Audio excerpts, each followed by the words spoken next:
Hello, everybody. I'm your host, Nupur, and I welcome you back to Innovation Roots Studio.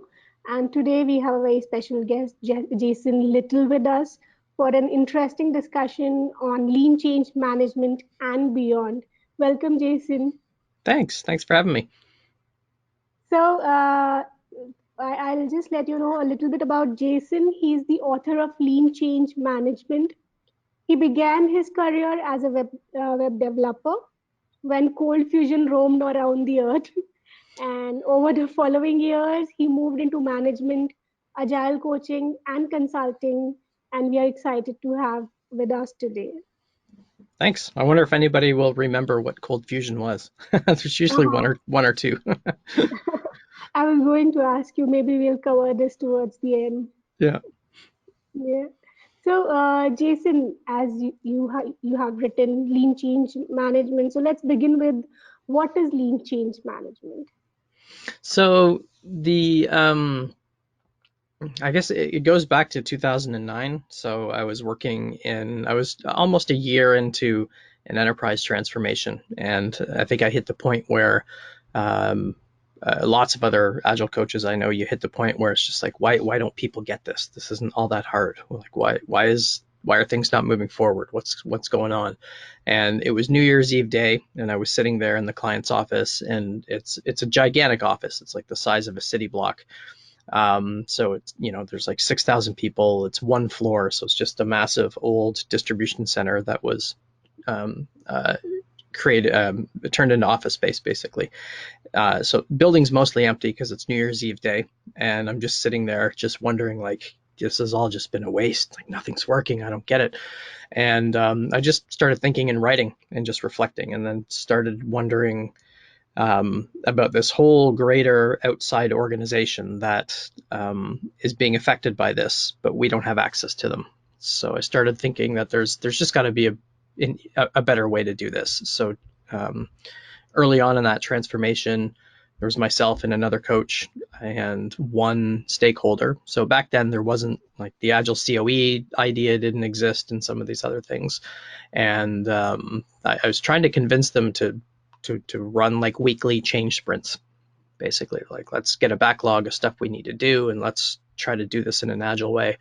And they just didn't want any part of that. So I was just sitting there thinking there's got to be an easier, or not an easier, but just a better way to do it. So I started looking at the organizational development world and the change world, because back then, you know, people were saying that Agile's not just an IT thing and it's not a magic bullet, but that's very much how the community was not, maybe not behaving, but that's the information that was front and center.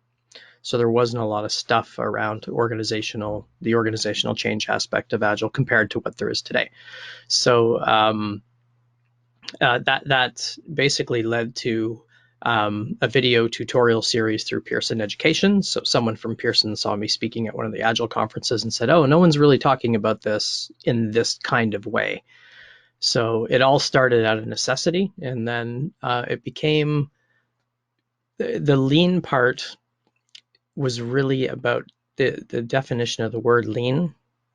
So what I found was that a lot of change processes out there, they were focused on just big process, and often that process would get in the way, and it was kind of, a lot of the times it was busy work. So the lean was, how do you take the ideas from lean startup, agile, change management, HR, organizational development, throw out the old ideas and the bad ideas that don't make any sense, and pick the good stuff and have it as lightweight as possible and add stuff as you need to. It's kind of how the whole thing came about. So nowadays, it's funny how the answer has changed over time, but now I tend to go to lean change management is really a collection of action biased tools and ideas to help you move change forward. Thanks for sharing a bit of insight for those who have not heard about lean change management yet, and also for those who have been practicing it over the course of time. So, Jason, what is your thought around ensuring successful implementation of change in an organization? How can one do that? That one's always a tough one because everybody wants it and everybody asks for it. But it's one of those things that the change management world has had this idea that 70% of changes fail, and it's not true if you look at the reports and the studies, because they try to distill. It's very difficult to say if you spent a year doing an agile transformation or some kind of big change that it was either yes it worked or no it didn't work. There's like a whole bunch of gray area in there. So for me, it's not so much about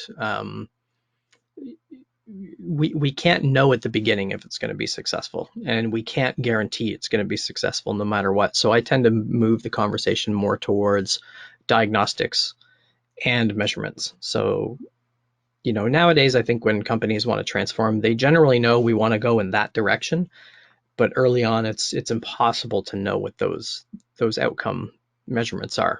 We kind of have to learn our way through it. So for me, I usually will take this question and try to steer it towards what's an indication that you're heading in the right direction. And then as we learn more and as we experience more, then we start to add more of those success measurements. Because things like, I think we all know an agile transformation is never done. It's continual evolvement, and maybe 10 years ago we didn't know that, but today, especially here in Canada, like all the banks, they've been running transformation programs every year for the last 10 years. So that's pretty good anecdotal evidence for me that we can't know everything at the beginning, and that they continually are running these programs means they're continuing to evolve. So I will always, in that question, there's always a bit of fear and uncertainty. Like, how can we know the unknowable? So I'll always try to figure out how to move it more towards, what would be some good signs that we're going in the right direction? What would be some signs when we're completely off track, and how do we get things back on track, as opposed to just looking at the success stuff? Yeah, so as we're talking about change, Jason, a lot of time we ask tell that change is the only constant and change is necessary. We need to keep changing our ways of working, and customer demands also keep on changing. And change is mostly seen as some kind of an improvement. So my question to you is every change should be considered as an improvement? I think so. Like, even the last question I mentioned around the banks have been running these programs every year for the last 10 years. They're getting better every year. That's the thing.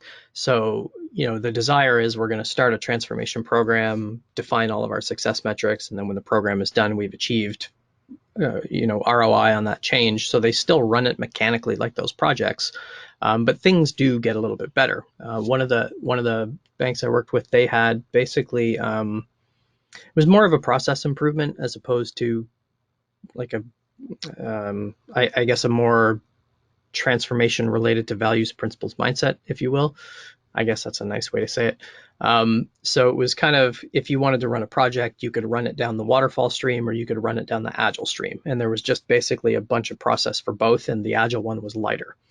Uh, and I knew the person that worked at this bank when they first started transforming, and it took 3 years just to run like two agile projects. There's so much entrenched status quo with how to run it.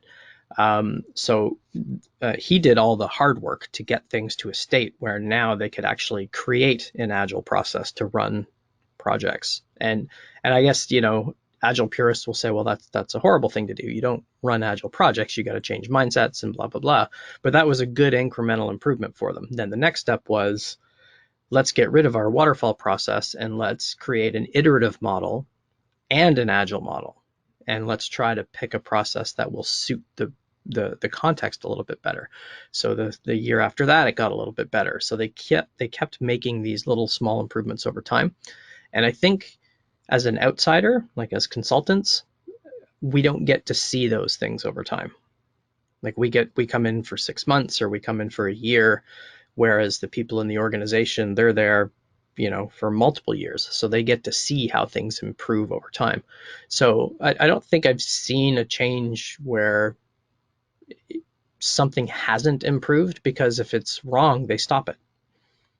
They'll just toss it and they'll try to do something different. And then of course we say, well, if they would have just planned it right in the first time, we get stuck in this interesting loop that we're pretty bad sometimes in the Agile community saying, we should experiment and we should learn. But then when companies have a visible public failure, we say, oh, if they just would have did it the right time or the right way the first time. And it's like, well, that's kind of opposite to what we say. They experimented and they did improve, but we just kind of threw it off to the side. So I think just the magnitude of the improvement will just be different. But generally speaking, they always improve something. All right. So when we are undergoing any change, people play a very critical role around it in any kind of change. So how can we involve the people getting affected by the change in the design of that change? Mm. The the best quote I like to use, I wish I could remember her name. I saw her speak at an entrepreneur conference in Waterloo, Canada, a long time ago, and she said, um, "Diversity and inclusion, and it's like being asked to the party and being asked to dance." So how do we, diversity is inviting people to the party, but inclusiveness, real inclusiveness, is asking them to dance. Lajuwanda Wilson? No, I can't remember the last name. But the idea was invite people to the party, ask them to dance, but let them opt out. So when we talk about co-creation, it's involve everybody, make the offer to let whoever is affected by the change into the design of it, but let them opt out if they don't want to be part of it. And sometimes, one objection is, well, that's a waste of time. People have day jobs, but there's a consequence to not doing that. So the second argument against it is usually time. We don't have time for that, or we can't just ask people what they want to do. So it's sort of make the offer, let people jump in, let them opt out, and through that process of co-creation, you find the people who are motivated to want to be change agents and help spread it. Um, and then but it has to be real inclusiveness. It can't be. I've seen some organizations where they do that for optics, like they'll do a kickoff for a change that they've already decided on, but they bring people in to get input and feedback. But it's really just an exercise in optics, which doesn't really work. So, um, the culture will dictate how far you can go with co-creation. Because sometimes if it's more of a command structure, sometimes the people who are affected daily, like individual contributors, they won't speak up because they're just not used to it. So it might be too opposite from what their culture is like. But for me, I am always pushing towards bring in everybody, as many people as you can at the start, make the offer, and then it will sort itself out. The people who want to be part of it will stay. The people who don't want any part of the change will be very vocal against it, but that's exactly what we want. We want those conversations. So there's an openness also required in any change initiative of people being able to opt out or be part of the change. Yeah. And it's so much easier too. I mean, as a change agent, it's so much easier to, run a session. I've run so many just really big sessions. The one company, we would run these every year with a couple hundred people. We'd have 20 facilitators, from people doing logistics and event organization and people who are at tables facilitating stuff. And you think, well, two people in 20 people in 2 days, that's a lot of cost. But think of those 20 people going off and spending months and months creating plans and all this type of stuff, with no validation or input from people. That's actually makes things infinitely worse. So there's definitely an upside to bringing everybody in at the beginning, but it's pretty scary for some organizations. Yeah. Yeah, all right. So, Jason, please highlight a couple of most probable, or you may say most common mistakes that are committed while driving a change initiative. There's a bunch. I would say Ones I've seen is when the change agents become the face of the change and not the people affected by it, because there's a certain level of ego and status associated with being an agile coach or a change leader, as the change world calls it. But the change managers aren't the change leaders. The people doing the work are the change leaders. We're behind the scenes supporting it. So one mistake I see is when it becomes more about the status and the ego of the agile coaches or the change people than the actual people doing the work.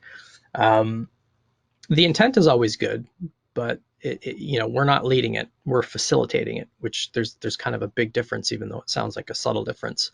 um, I would say definitely not involving the people affected early and validating assumptions about either what the change is or the timing of it.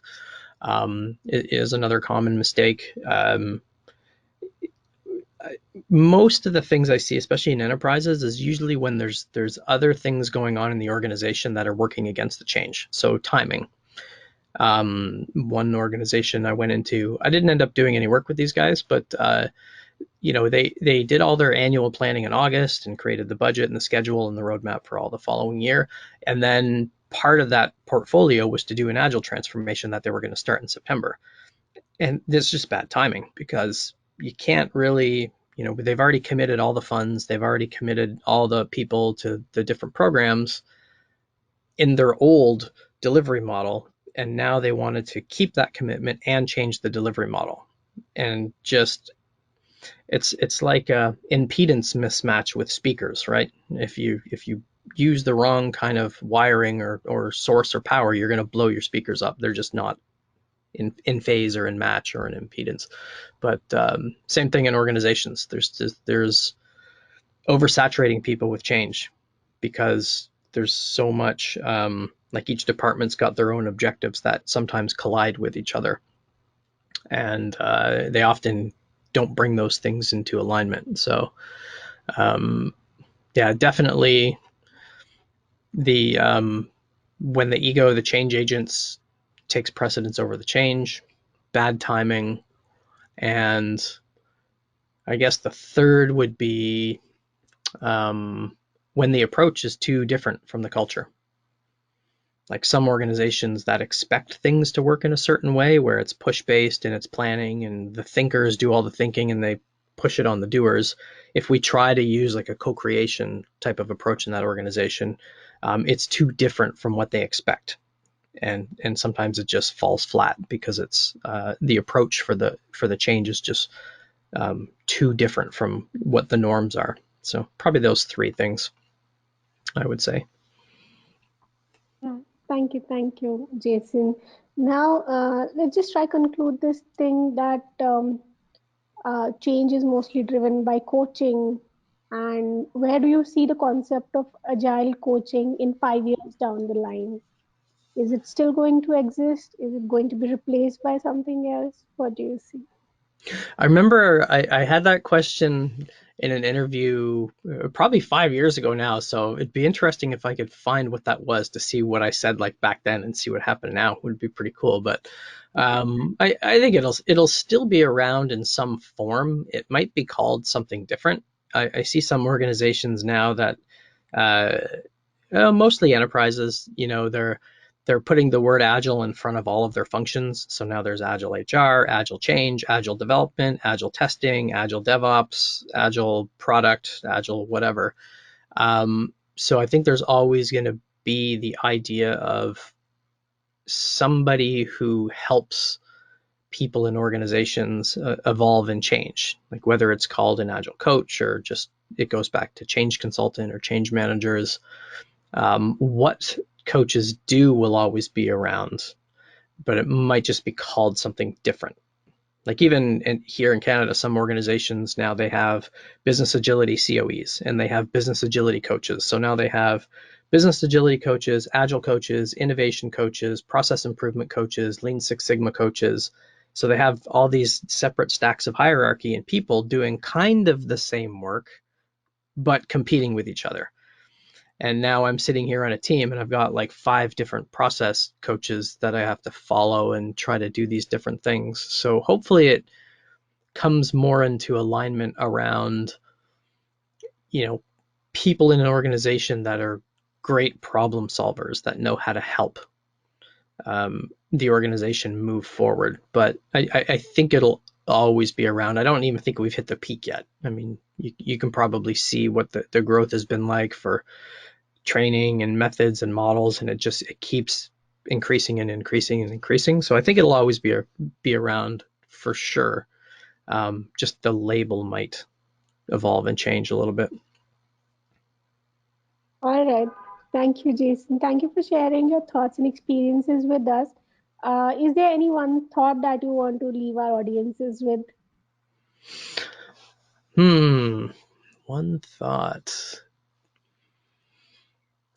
Over the last year, and maybe it's a result of COVID, but it's always been a general kind of undercurrent of how I approach work. I think just because of how my career evolved, I started in IT support, so it's always been I've always just had a support type of mindset, I guess. So I would say